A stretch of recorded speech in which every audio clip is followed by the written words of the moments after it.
थोड़ी देर के वचन मनन के लिए एक वचन हम पढ़ेंगे, नीति वचन उसका 24 अध्याय उसका 10 आयत पढ़ेंगे। नीति वचन 24 अध्याय 10 आयत।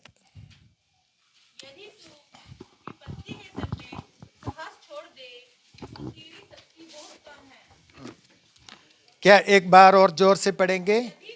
यदि तू विपत्ति के समय में साहस छोड़ दे,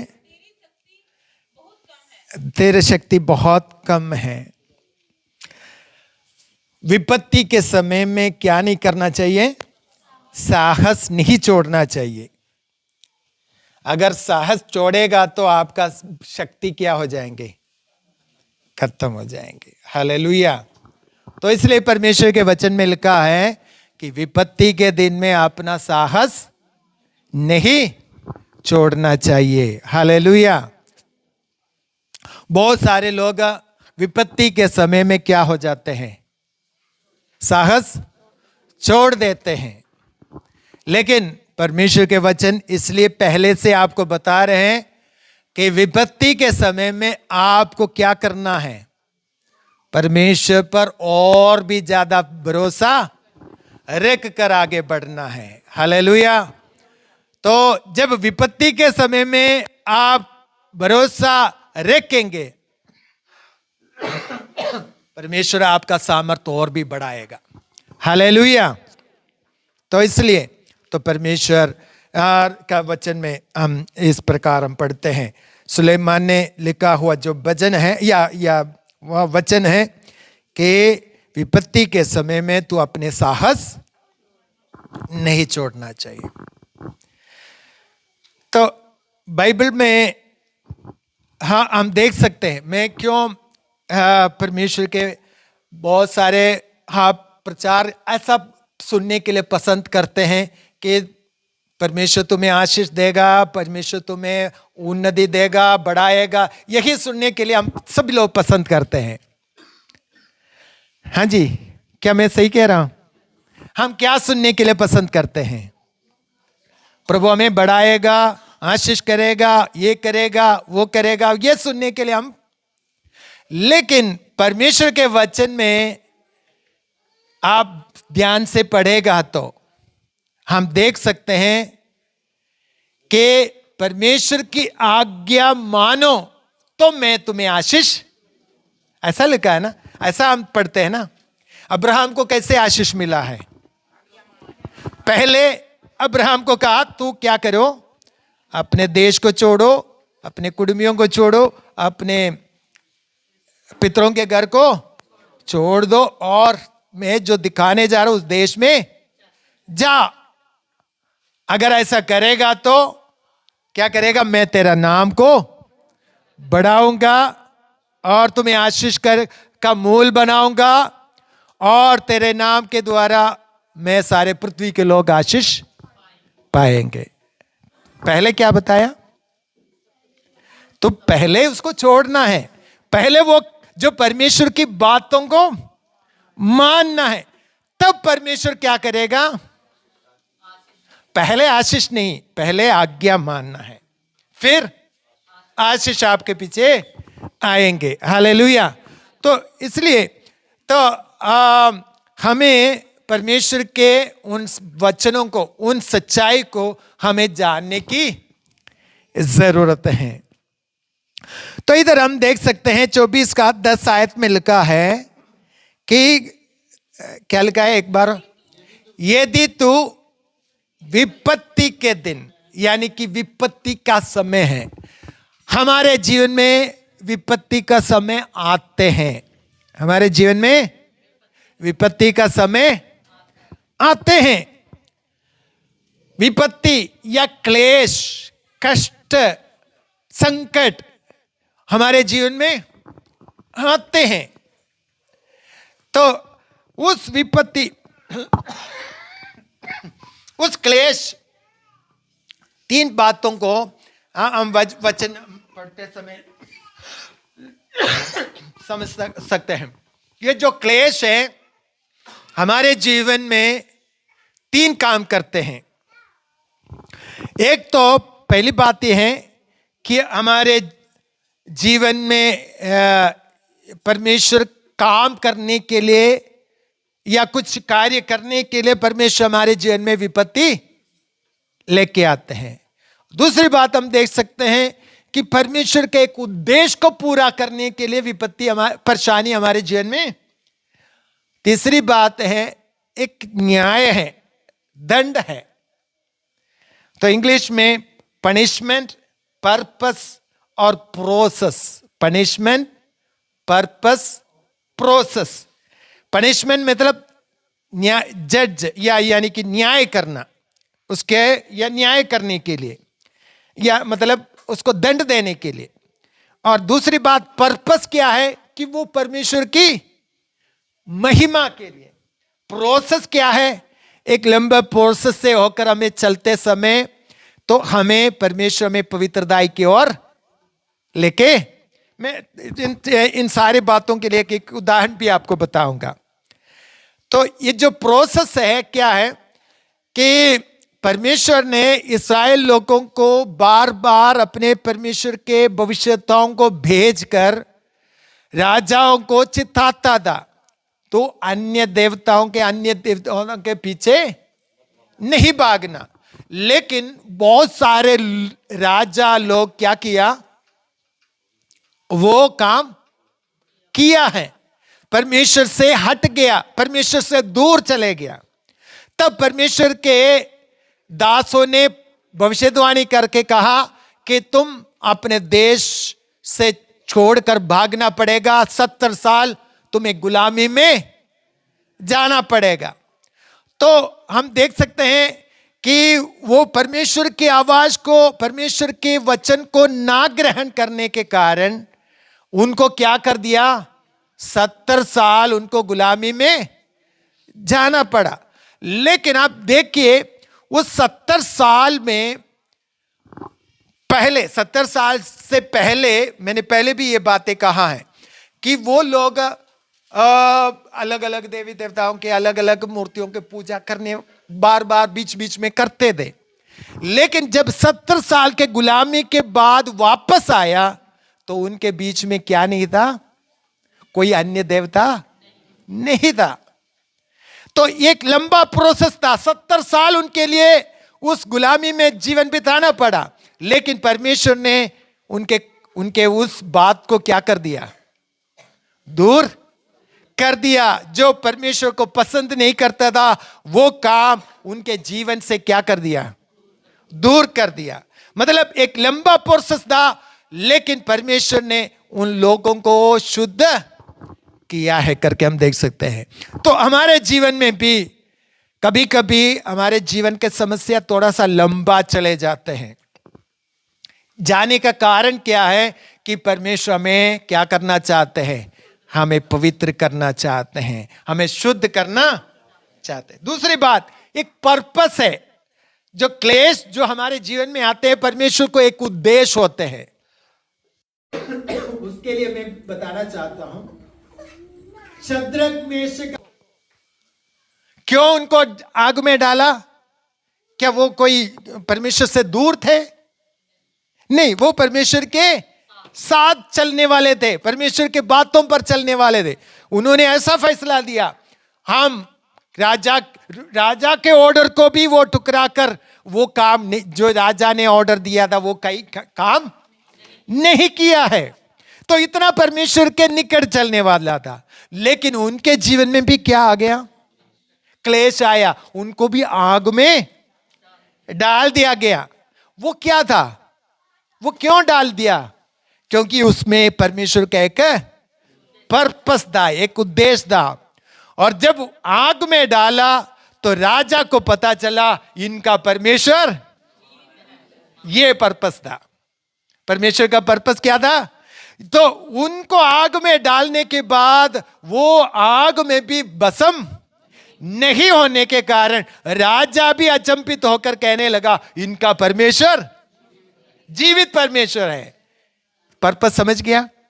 हमें कभी कभी जो आग के समान परेशानी हमें परमेश्वर अनुमति इसलिए देते हैं कि उसके द्वारा परमेश्वर की महिमा हो जाए। हालेलुया। दो बातें आपको समझ में आया। तो शद्रक मेशक अबेदनगो को, दानियल को भी डाला। दानियल भी क्या परमेश्वर से दूर था, परमेश्वर से दिन में 3 बार प्रार्थना करने वाला व्यक्ति था। उनको भी कहां डाल दिया गया? शेरों की मांद में डाला, लेकिन शेर ने उसको कुछ भी नहीं कर पाया और वहां भी ये परमेश्वर का महिमा हुआ है। हालेलुया। कुछ बातें परमेश्वर की महिमा के लिए हमारे जीवन में करते हैं। आयुब के जीवन में भी, तो आयुब के जीवन में भी परमेश्वर की महिमा हुआ है। और तीसरी बात, पनिशमेंट यानी कि दंड। एक बात आप या इस्राएल के लोगों के इतिहास में जब हम देखते हैं कि उन राजा लोग परमेश्वर के विरोध में चलने के कारण जब 70 साल गुलामी के बाद वापस आया, उनके बीच में से राजा को हटा दी। फिर राजा उनके ऊपर राज्य नहीं किया, परमेश्वर ने राजा को उनके बीच में से हटा दिया। हालेलुया। वो एक क्या था?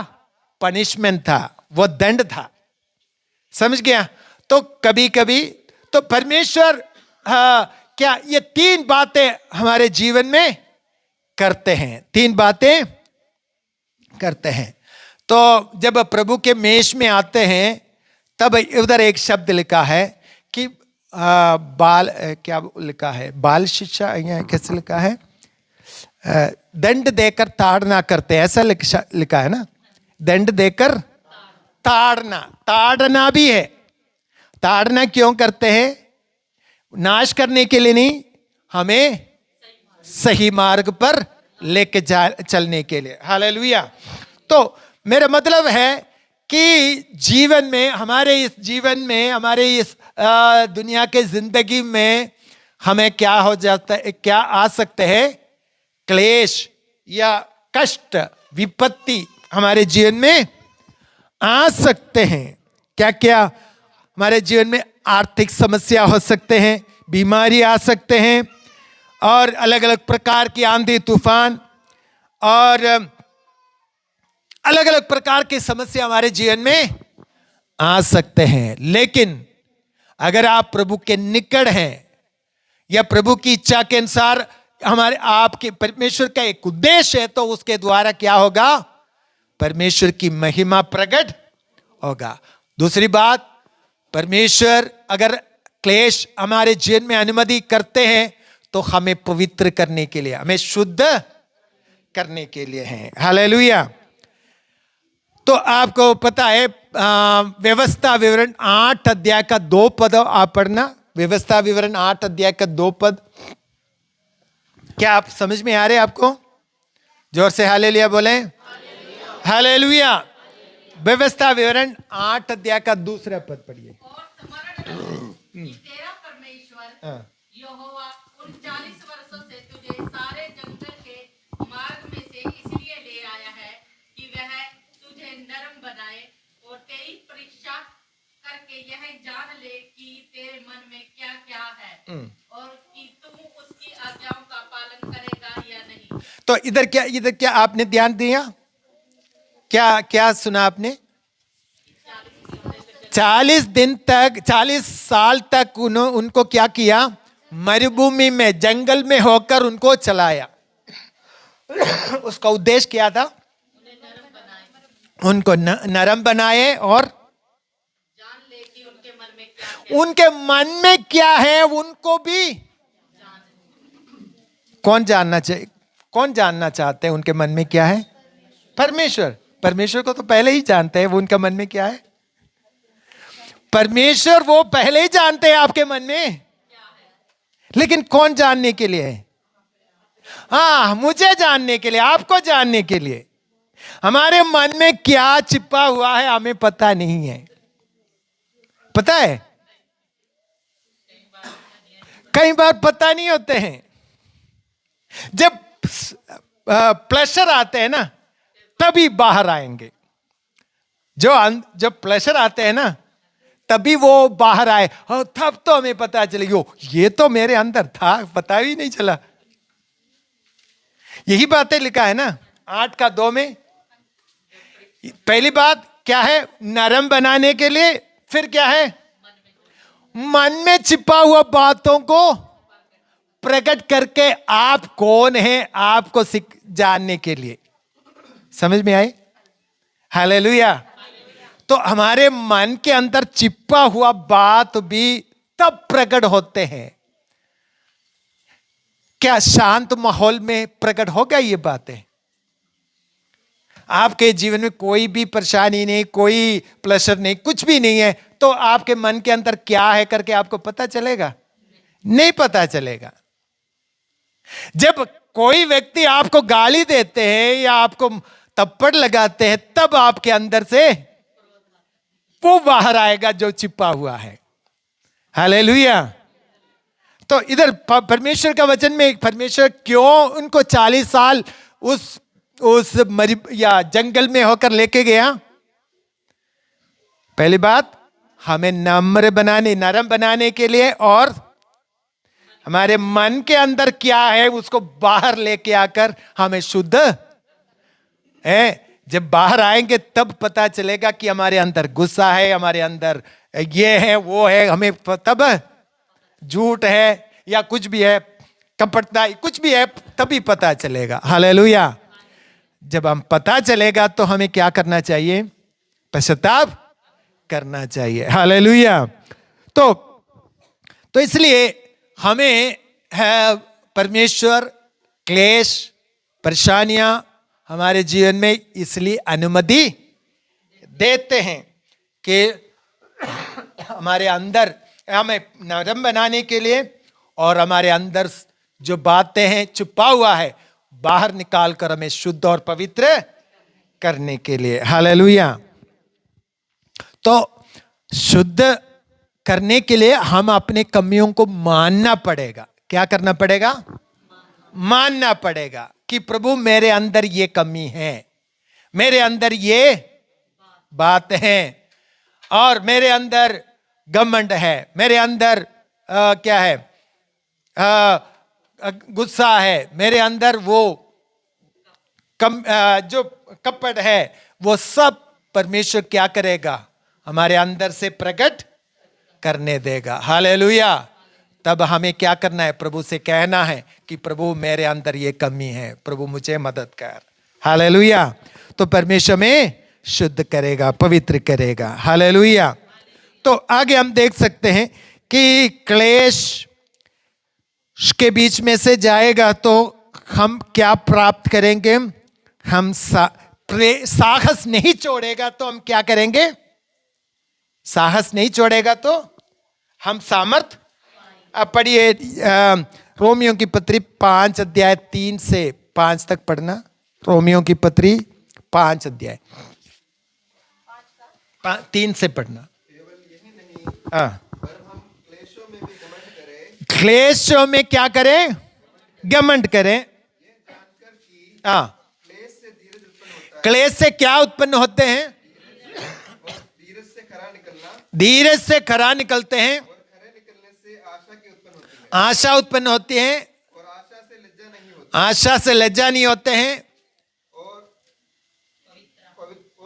उनकी पवित्र आत्मा जो हमें दिया गया है।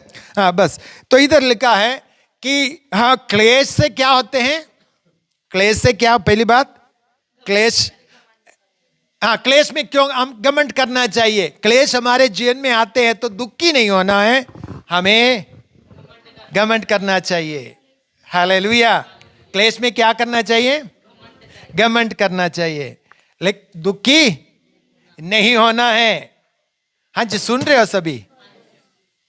क्लेश में क्या होना है? घमंड करना चाहिए, क्योंकि क्लेश हमारे जीवन में क्या उत्पन्न करते हैं? धीरज उत्पन्न करते हैं, और धीरज से खरा निकलेंगे, और उसके बाद आशा। हमारे अंदर एक आशा, विश्वास, और हमें हमारे अंदर आशा उत्पन्न होती है। हालेलुया। तो इसलिए परमेश्वर के दास कह रहे हैं कि आप हमारे जीवन में जो क्लेश आते हैं उसमें हम क्या करें? घमंड करें। हालेलुया। दुखी ना होए, बुड़बुड़ाए ना, कुड़कुड़ाए ना, घमंड करे और परमेश्वर को धन्यवाद करे। हालेलुया। तो आप परमेश्वर के चुने हुए व्यक्ति हैं, आप परमेश्वर के चुने हुए व्यक्ति हैं। तो परमेश्वर चुना है तो आपके अंदर क्या करेगा? काम करेगा। क्लेश आएगा, क्लेश से घमंड करना है। क्योंकि क्लेश हमारे जीवन में धीरज उत्पन्न करते हैं और धीरज से खरा निकलेंगे और खराई से आशा उत्पन्न करें। एक और वचन पढ़ेंगे, याकूब की पत्री 1:2 से। याकूब की पत्री 1:2 से।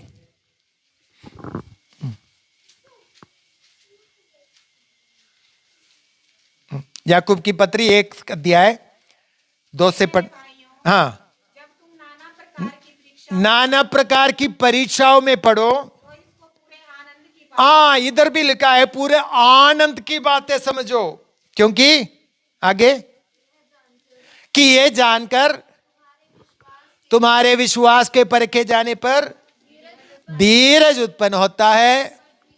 धीरज को अपना पूरा काम करने दो और तुम सिद्ध बन जाओगे। हालेलुया। क्लेश आने का मतलब क्या है?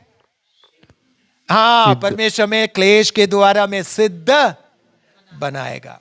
तो याकूब की पत्री में लिखा है कि तुम इसलिए पूरा आनंद समझो। रोमियो की पत्री में क्या लिखा है? घमंड करो। क्लेशों में तुम घमंड करो। याकूब की पत्री में क्या लिखा है? तुम आनंद की बातें समझ लो। हालेलुया। तो याद रखना, मन में लिख के रखो, क्लेश में आनंदित होना है। क्लेश में आनंदित होना है, घमंड करना है, क्योंकि परमेश्वर काम कर रहा है। हालेलुया। क्लेश में परमेश्वर काम, आपको पता है जब सोना आग में डालते तभी तो शुद्ध सोना बनकर बाहर आएगा। हालेलुया। तो इसलिए क्लेश में हमें क्या करना चाहिए? घमंड करना चाहिए और आनंद का विषय समझना चाहिए। हालेलुया। तो और परमेश्वर के दास कह रहे हैं कि विपत्ति के दिन में तो क्या करना या साहस नहीं छोड़ना चाहिए। अगर साहस छोड़ेगा तो क्या होगा? तेरी शक्ति बहुत कम है। हालेलुया। तो हमें साहस नहीं छोड़ना है। जब परेशानी आते हैं, दुख आते हैं, लोग हमें जादू टोना भी करते हैं तो भी डरने की जरूरत नहीं है। हमारे विरोध में कुछ जादू करते हैं तो भी डरने की जरूरत नहीं है। हालेलुया। वो भी परमेश्वर क्या करेगा? हाँ, वो भलाई में बदल देगा। हालेलुया। और कोई भी क्लेश या बदनामी आते हैं या लोग आपको बदनाम करते हैं, निंदा करते हैं, ताना मारते हैं, तो भी आप लज्जित या निराश नहीं होना, आनंद का विषय समझना है। मत्ती रसूल समाचार में भी लिखा है, जब तुम्हारे जीवन में जो इस प्रकार, या 5 अध्याय का 11 पद पढ़ना, मत्ती 5:11। धन्य हो तुम जब मनुष्य मेरे कारण तुम्हारी निंदा करें और सताएं और झूठ बोल बोल कर तुम्हारे विरोध में सब प्रकार की बुरी बात कहें। सब प्रकार की बुरी बातें कहें। तब आनंदित और मगन होना है। यीशु मसीह कह रहे हैं कब आनंदित होना है? निंदा करें, जब आपको बदनाम करते हैं, आपको सताते हैं, झूठ बोल कर तुम्हें सताते हैं, तब क्या है? उस समय परमेश्वर यीशु मसीह ने कहा तुम आनंदित होना है। हालेलुया। तो जब इस प्रकार की बातें आते हैं तो परमेश्वर के वचन में सिखाते हैं कि हमें आनंदित होना है, हमें प्रभु की। और रोमियो की पत्री में क्या लिखा है? घमंड करना है। किस में घमंड करना है? क्लेश में क्या करना है? घमंड करना है। जो हमारे पास उपलब्धि है उसमें नहीं, उसमें और नम्र होना है। जब हम उपलब्धि मिलते हैं, कुछ आशीष मिलते हैं, तो हम और नम्र करना है, नम्र होना है। जब क्या होना चाहिए? जब क्लेश आते हैं तो तब क्या करना है? घमंड करना है। क्या समझ में आ रहा है आपको? जब परमेश्वर कोई आशीष देते हैं तब और हमें नीचे करना है, हमें नम्र बनना है और नम्र बनना है। जब क्लेश आते हैं उसमें क्या होना चाहिए?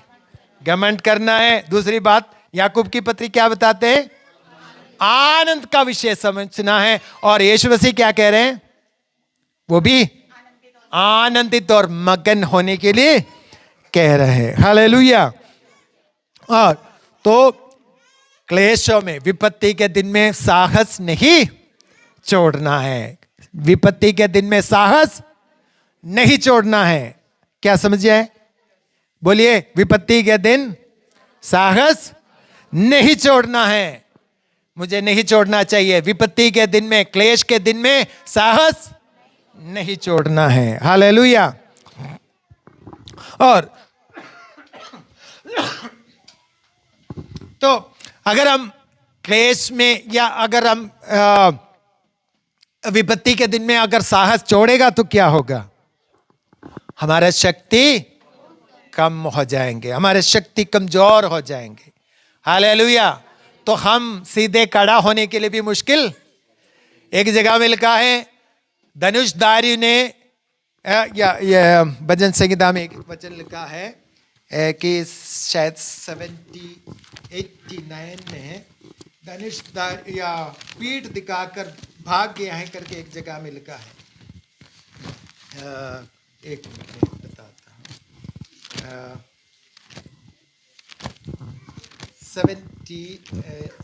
78 का आप पढ़िए। 9वां पद पढ़ना। 9वां पद में क्या लिखा है? एफ्राइमियों ने शस्त्रधारी और धनुधारी होने पर भी युद्ध के समय में पीठ दिखाई। मतलब क्या है? हाँ, साहस छोड़ दिया। जब उनका सामना करना चाहिए था, लेकिन तब क्या नहीं मिला? साहस या हिम्मत नहीं मिला। पीठ दिखाकर भागना पड़ा। हाँ जी, समझ में आया? दाऊद के बाद देखिए, सारे इस्राएल लोग के पीछे हटा हुआ है। एक व्यक्ति क्या कर रहे हैं? एक व्यक्ति ललकार रहे हैं कि तुम में से कोई भी हिम्मत है तो मेरे साथ आकर। कौन है वो? गोलियात सारे इस्राएलियों के सामने ललकार रहे, तुम्हारे से कोई भी हिम्मत है तो मेरे साथ आकर। किसी को हिम्मत, बल क्या हो गया? शक्ति कमजोर हो गया। लेकिन एक व्यक्ति आया, जो दाऊद आया, तो उसका सामना करने के लिए परमेश्वर ने उनके अंदर क्या दिया था? सामर्थ दिया था। और उसके साथ लड़ाई करके, लेकिन उससे, वो तो बड़ा लंबा चौड़ा व्यक्ति था, लेकिन ये छोटा व्यक्ति था। तो लेकिन परमेश्वर ने उसका सामना करने के लिए उनको बल दिया। हालेलुया।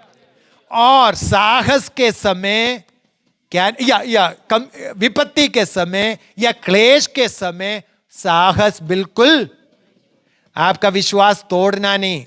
जब क्लेश आते हैं, विश्वास को तोड़ना नहीं, आप पकड़े रहना है। चाहे उत्तर मिलने के लिए लेट है तो भी आप साहस नहीं छोड़ना है। वहां आपका परीक्षा हो रही है, वहां परमेश्वर आपको जांच रहे हैं। हालेलुया। तो उस समय हमें हिम्मत होकर या हिम्मत बांध कर क्या करना है? खड़े होना है, बोलना है, विश्वास की बातें घोषणा करनी है। तब परमेश्वर बल सामर्थ देगा। हालेलुया। तो हमें अपनी बल से, अपनी बुद्धि से, अपनी समझ से जब भरोसा रखेंगे तो कमजोर हो जाएंगे। हम अपनी बुद्धि पर, अपने समझ पर भरोसा रखेंगे तो हम क्या हो जाएंगे? कमजोर आ जाएंगे। कमजोर होने का 2-3 बातें मैं बताऊंगा। एक तो आप अपने शक्ति पर भरोसा रखते हैं, मैं कर सकता हूं, मैं ये कर सकता हूं करके आप सोचते हैं अपने आप के ऊपर, अपने धन के ऊपर या अपनी बातों के ऊपर आप घमंड करते हैं तो आपका बल नष्ट हो जाएंगे। दूसरी बात, आपका विश्वास केवल एक इमोशन है। इमोशन का मतलब भावना के ऊपर आपका विश्वास है तो आप बलवंत नहीं हो पाएंगे, सामर्थ नहीं प्राप्त करेंगे। इमोशन में नहीं, हमारा विश्वास इमोशन में नहीं है। हालेलुया। उस वचन पर है हमारा विश्वास। वचन की गहराई में हमें जाने की, वचन जड़ पकड़ना चाहिए। वचन क्या होना चाहिए? हाँ, जड़ पकड़ना चाहिए। अगर इमोशन पर हम विश्वास कर, इमोशन मतलब समझ में आए हो? हाँ, कोई बीमार लोग बीमारी या कोई वो चंगाई पाया तो आपके अंदर एक इमोशन हो जाते हैं। जब लोग चंगे होते हैं तो आपके अंदर एक क्या इमोशन, भावना उत्पन्न होते हैं, एक जोश हमारे अंदर। हाँ, तो चंगा जब, तो अगर आप इमोशन पर आप विश्वास रखते हैं तो जब प्रतिकूल परिस्थिति आएंगे तो आपका विश्वास टिक नहीं पाएंगे। क्या समझ में आ रहा है कि नहीं आ रहा है? जब आपके जीवन में समस्या आएंगे तो आप टिक नहीं। इसलिए आप भावना पर या विश्वास, भावना या कुछ बातें देखने के बाद विश्वास नहीं करने से कोई फायदा नहीं। तीसरी बात, अगर दूसरों के विश्वास को देखकर हम विश्वास करेगा तो भी कमजोर हो जाएंगे। क्या समझ में आए? तो दूसरे व्यक्ति को बहुत विश्वास है, उनके विश्वास, उसने वो प्रार्थना करते समय बहुत कुछ हो जाते हैं तो हम उसके ऊपर, उसके विश्वास पर हम विश्वास करेंगे तो हम कमजोर पड़ जाएंगे। तो लेकिन हमारे अंदर हमें कैसे विश्वास को बढ़ाना है कि कोलोसियों की पत्री 2:6-7 पढ़ना। कोलोसियों की पत्री 2:6-7।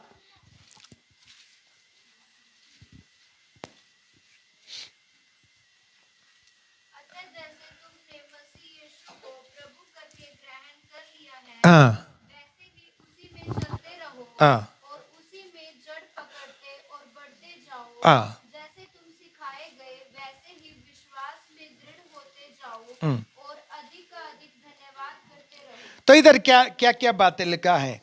हमें बलवंत होने के लिए क्या करना है कि हम वचन पर, वचन में क्या लिखा है? अतिकाय से,